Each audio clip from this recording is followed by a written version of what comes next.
It's time for Lefties Losing It.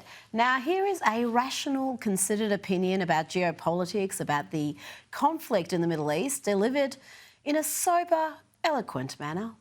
No! No! No! No!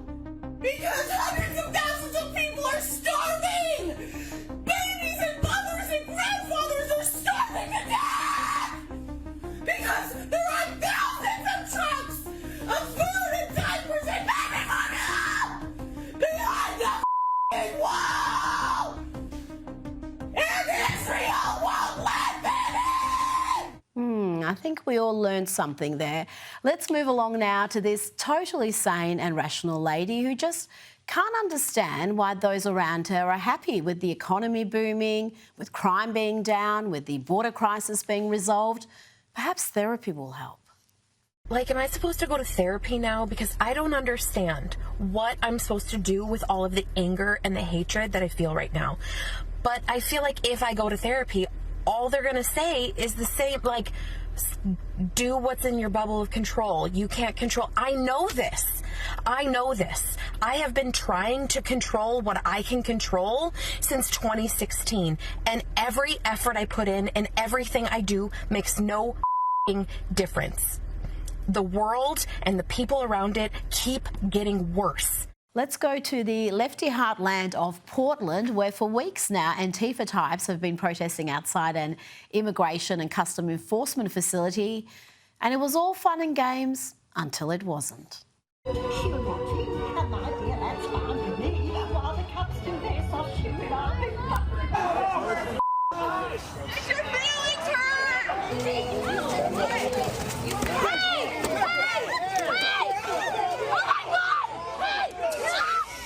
Yep, they got sick of your nonsense, but this has to be the best moment out of Portland in recent weeks and involves the ratbag crowd of lefty agitators outside the ICE facility being told to obey the law, but listen to the voice giving the orders. This is superb. Restricted area and maybe something to detention or to depart the restricted area. Thank you. This is the Federal Protective Service. The facility is closed and not open to the public. Stay out of the area of the driveway to allow for vehicular traffic. Remain on the sidewalk or across the street.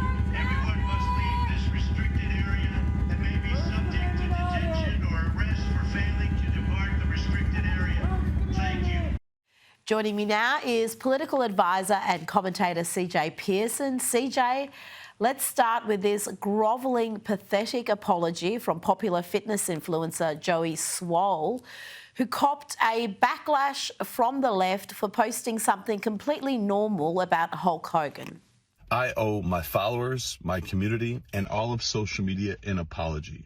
A few days ago, I reposted an old video of me in the gym wearing a Hulk Hogan Halloween costume on the day that he passed.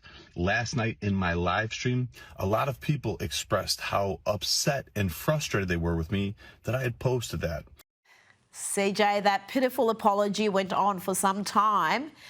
It's almost a perfect illustration in how not to handle the crazy left. You know, you're exactly right, Rita. And honestly, thank you. First and foremost, thank you for having me. But I got to say, it's indicative of the fact that everything seems to be swole about him but his backbone, right? But I think it's just more about the left than it does him, because why is this man being canceled for wishing well wishes to someone who just died and their family, right? The fact that the left was actively parading Hulk Hogan's death, an American icon, simply because his politics were different than their own, is despicable, disgusting, but unfortunately part of the course for many of these people. But you know what he will learn, and I imagine he already learned it, is that you can't apologize to these people and expect them to forgive you. You never apologize to the mob, because as soon as you show blood, they're smelling it. Absolutely. It just emboldens them. And we just saw there that grovelling humiliation ritual didn't work. Joey Swoll's now saying that he's quitting the internet altogether, CJ. Tell me, what's your advice to those who find themselves caught up in the left's cancel culture, when they come for you, when they bombard you with messages or bad publicity if you happen to be a business or a public person. What's the best way to handle it? You know, Rita, I've been fighting on the front line of the conservative movement here in the States since I was 12 years old. And I've gotten plenty of death threats and stripes across my back to show for it. And what I've always said to myself is that at the end of the day, if you're not getting pushed back, you're not pushing hard enough. You know, I love this country, and I think many people do. And if we love this country as much as we say that we do, then we ought to fight for it. But also, too, stand on business. Come on. If you feel as if that you can't say what you want on your own platform, what's the point of having the platform? These people, stop letting the inmates run the asylum. This is so true. You've got to have a backbone. That's got to be, you've got to have some principles, because then you know if you've actually have done something that's worthy of an apology. When you see people apologising for having done nothing wrong, that's really when you lose all respect for them. But let's stick with cancel culture. The unhinged reaction to Sydney Sweeney's ads for American Eagle are astonishing. Let's have a look at just a little bit. Hey, you want to go to American Eagle? Oh, I can't go in there because I'm black. Those Sydney Sweeney American Eagle ads are weird. Like fascist weird. Like Nazi propaganda weird. Genes are passed down from parents to offspring, often determining traits like hair color, personality, and even eye color. My genes are blue. Should we be surprised that a company whose name is literally American Eagle is making fascist propaganda like this? Probably not. CJ, the meltdown has been huge. We've seen pieces in MSNBC. We've seen hundreds, if not thousands, of outraged clips posted online. How do you see this issue? I see these people as sick in the head, Rita, to be quite frank with you. You know, I'm not seeing a single attractive person attack Sydney Sweeney for participating in these ads. And I think, you know, that says a lot about what's going on here. Here's the deal. You know, these people aren't upset about, you know, so-called Sydney Sweeney setting women back. They're upset that she's a young, hot, healthy, white, blonde girl who is genuinely feminine. And they despise that. You know, these people who are making all these videos right now, they weren't calling out Dylan Mulvaney when he was erasing biological women and taking part in tampon ads, even though he has no place to put said tampons. They weren't calling out, you know, Leah Thomas when she was, he was going after, the championships of folks like, you know, Riley Gaines. These people don't care about actual women. They care about their feelings. But what I would love to say about this is that this is actually a sign of progress. Before we had to deal with the Dylan Mulvaneys, we had to deal with the Lizzos being heralded as the symbols of body positivity. Now, I think the corporate America knows that we are done with the wokeness. We're done with the woke agenda. And that's exactly why you're seeing folks like Sydney Sweeney given the platform that they're given. Well, this is really a challenge to the whole body positivity movement, isn't it? Because we saw ads from really major brands which featured people who were morbidly obese, who weren't, you know, considered attractive by, well, any standards really. And you couldn't even be critical of that without being labelled as some sort of hateful fat shamer. But this seems to be just flying in the face of that entire movement.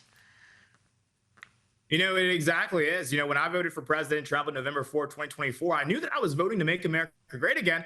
Who knew that I was voting to make America hot again, too? But I got to say, it's a great side benefit. And I think many people are rejoicing in that as well. And I'm glad to see it. You know, the thing is, you know, all these people who are so upset about Sydney Sweeney and what this means for women and what this means for America, they should have been upset about what elevating someone like Lizzo meant for America's cholesterol. But they weren't. And so to be quite frank, I'm not concerned about their opinions about their thing.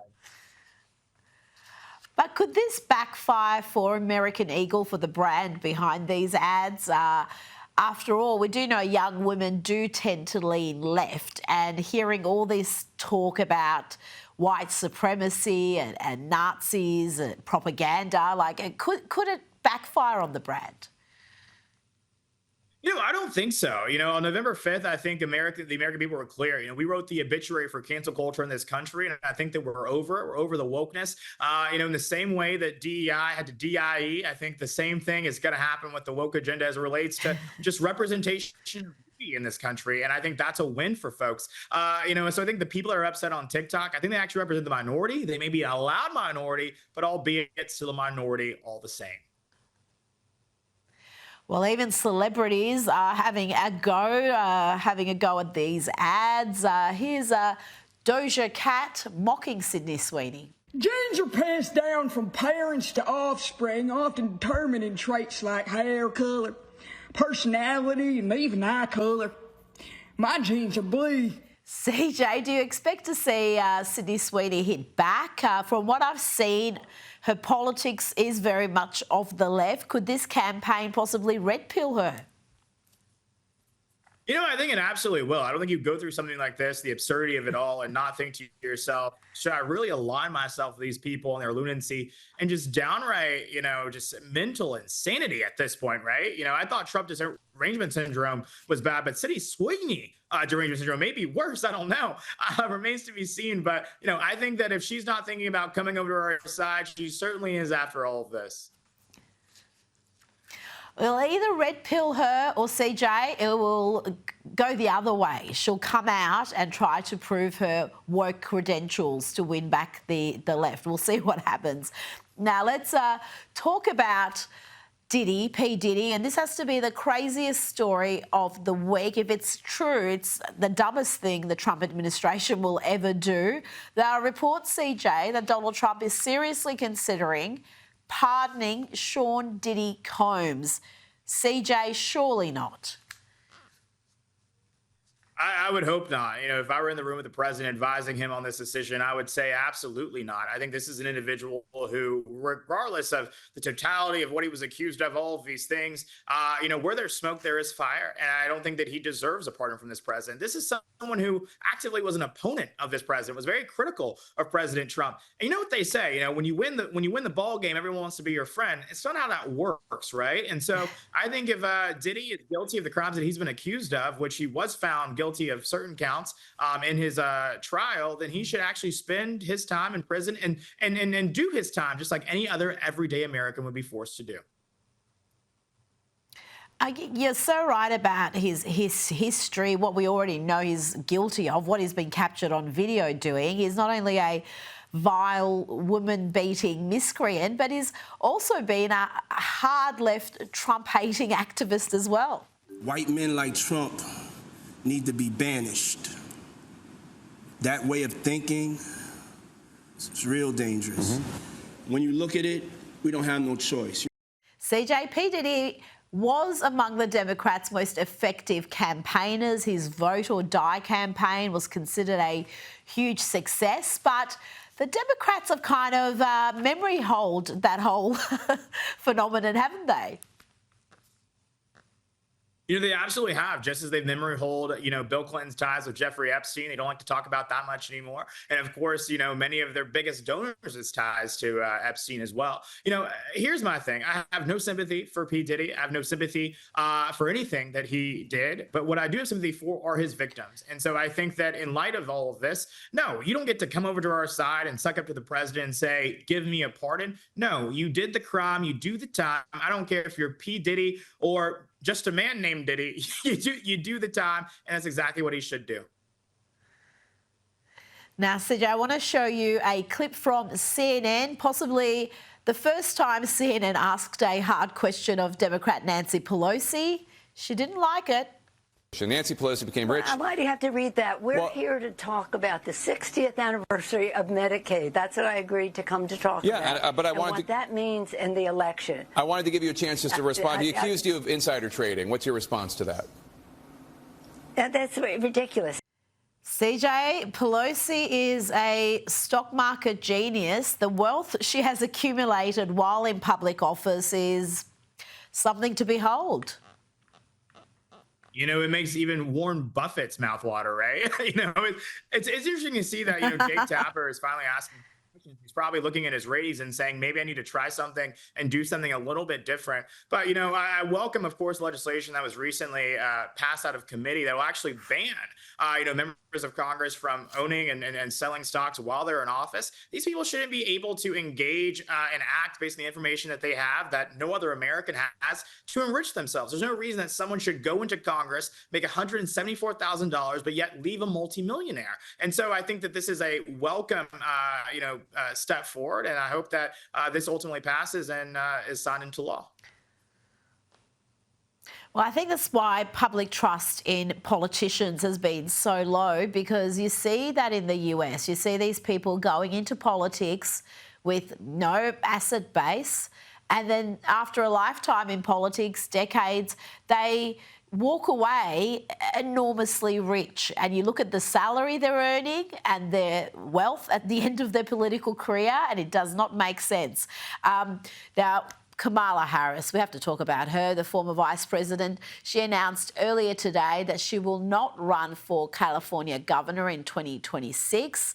CJ, we know what this means, as she wants to run for president again.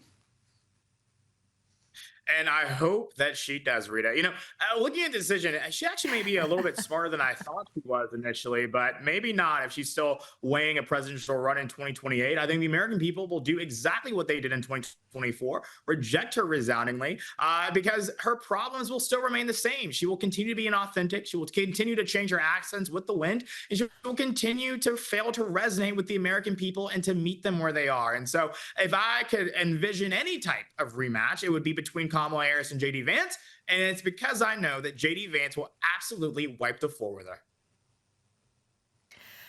That would be brutal. Can you imagine Kamala v. JD? That would be, even I would feel sorry for her, because she was, CJ, such a uniquely terrible candidate, wasn't she? She outspent Donald Trump enormously. She spent $1.5 billion in 15 weeks. And still managed to lose every swing state, lose the popular vote, lose the electoral college in a landslide. If she runs again, I think it's going to be happy days for the Republicans. CJ Pearson, thank you so much for your time tonight. Thanks for having me.